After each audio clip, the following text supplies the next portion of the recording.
What's up, YouTube? Welcome to ElectroBraap. We're out in front of my house right now. I just got done ripping this thing around the neighborhood, and I thought this would be a good time as any to make a video about maintenance. I know a lot of you guys have asked me about the maintenance on this bike. Is it more, is it less? What kind of maintenance do you do, and how long does it take? And I think to start off answering that question, we should talk about washing it. Despite this bike being electric, I wash this bike like all my other bikes. I don't do anything special except for using common sense by not spraying high pressure water jets into connectors that are obviously visible or cracks and crevices that are obviously sealed up. Water's not supposed to get in there. Keep high pressure water jets from shooting into those cracks and getting moisture in the cases or into the connectors. I feel like that's a no-brainer, but I have to say it. But the rest of the bike, you just wash normally like any other dirt bike. So let's get at it. First of all, you don't need anything fancy. I highly recommend a power washer. Just get a cheap one if you can't afford a nice one.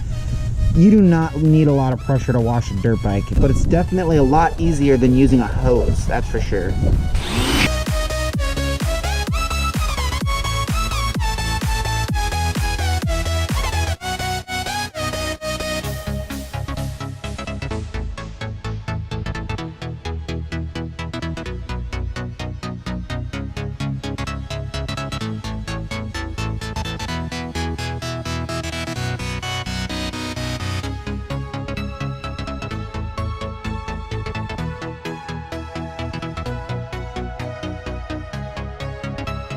That's pretty much all I do for washing on a daily basis. I really don't think that you need to do more than that on a daily basis. I think every once in a while you should put some soap to your bike and take good care of it. But me, I'm lazy. I just want to keep dust away from the seals, from the moving parts, and prevent any kind of excess wear or damage. So, you know, keeping that dust out of those dust boots, keeping dirt out of the seals, on the wheel bearings, and just everywhere, just to keep down wear and prevent damage. But you know, it's not a fashion show, it's a dirt bike. If you keep your bike super nice, props to you. I'm way too lazy, so that's not gonna happen.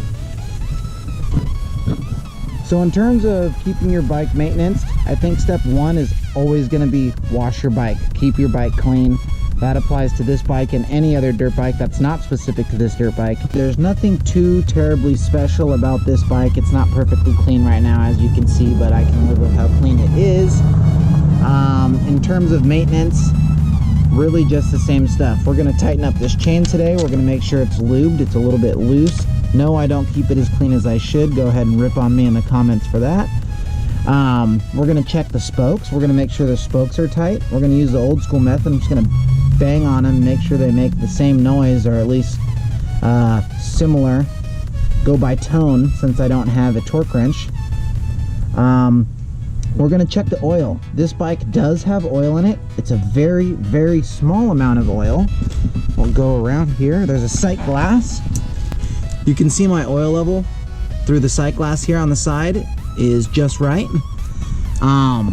Surprising specification is that this bike uses only 80 milliliters of oil, and it uses a 75/90, almost like a differential oil. It's like a gear oil. It doesn't use regular dirt bike or regular motorcycle oil like most bikes. And I think that's because there's no clutches in here. There's no contamination of any sort. It's really just a gear reduction. One gear here, one gear there. That's it. So it's just metal on metal, just kind of like how a differential housing would be. So it lasts for a really long time.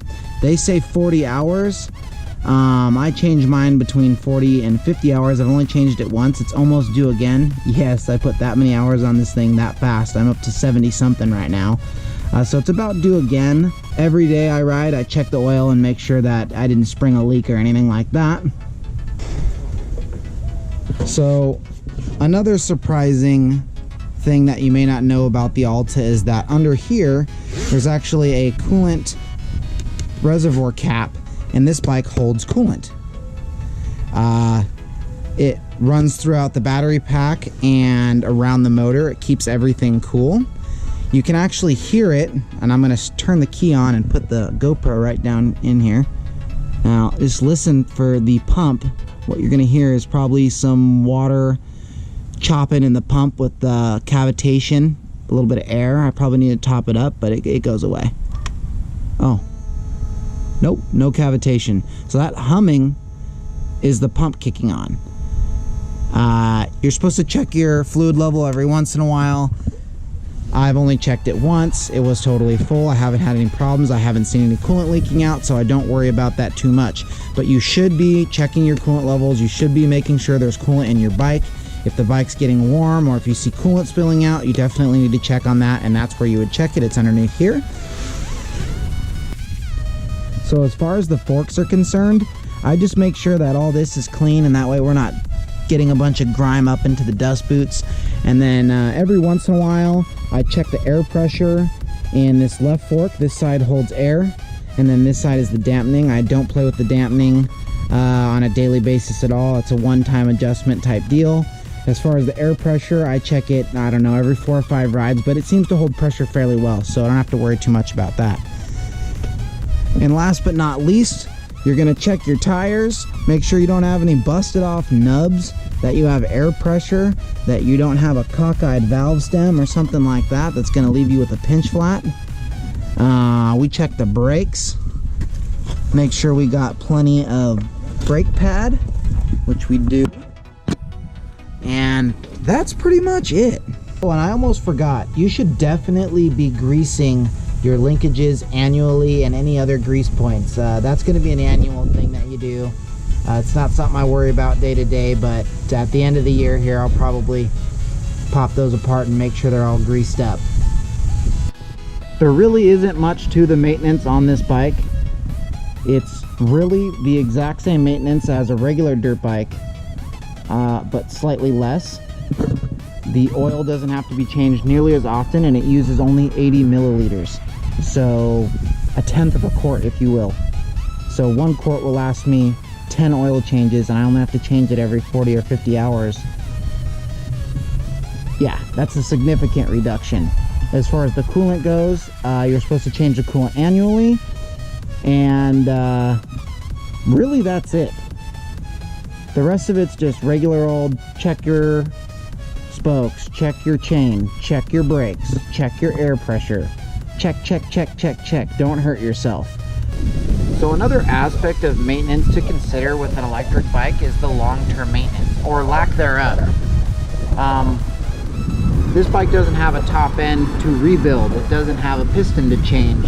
You don't have to worry about adjusting valves. You don't have to worry about any kind of that mechanical wear. There's no cranks to replace or clutch packs to change out or anything like that. And so I think that that's gonna add to its advantage in terms of being low maintenance and having a low maintenance cost. I think long term this bike would be a lot less to maintain. It's slightly less in the short game, and I think long term it's going to be a lot less. That's all assuming that it lives up to the hype and it's going to last that 1,000 hours before we have to crack the sucker open and change out whatever needs to get changed out in there. I'm assuming bearings and I couldn't even tell you, but they say it's supposed to be 1,000 hours before you have to crack this thing open. And if they can even get close to that, I think that this bike is going to be cheaper in the long run to maintain. After talking about that, I think I'm going to actually catch up on some of my basic maintenance that we just talked about. So let's see if we can get a little time lapse on that.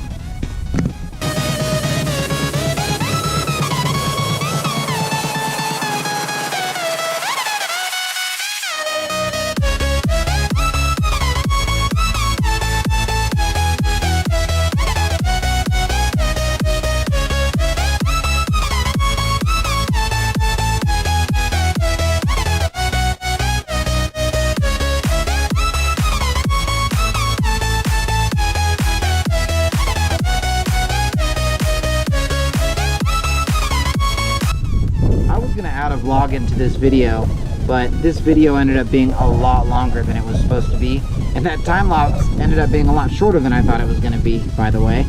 So I'm going to leave this video here. If you're here for my vlogs, don't worry, we got one coming out for you. I'm gonna try and get that out tomorrow. It's about my buddy Squidward, and we're gonna title that A Little Squidward That Could. Aww. So if you like this video, please smash that like button. If you want to see more videos like this, please do subscribe. As always, Electro out, and I hope to see you guys next time.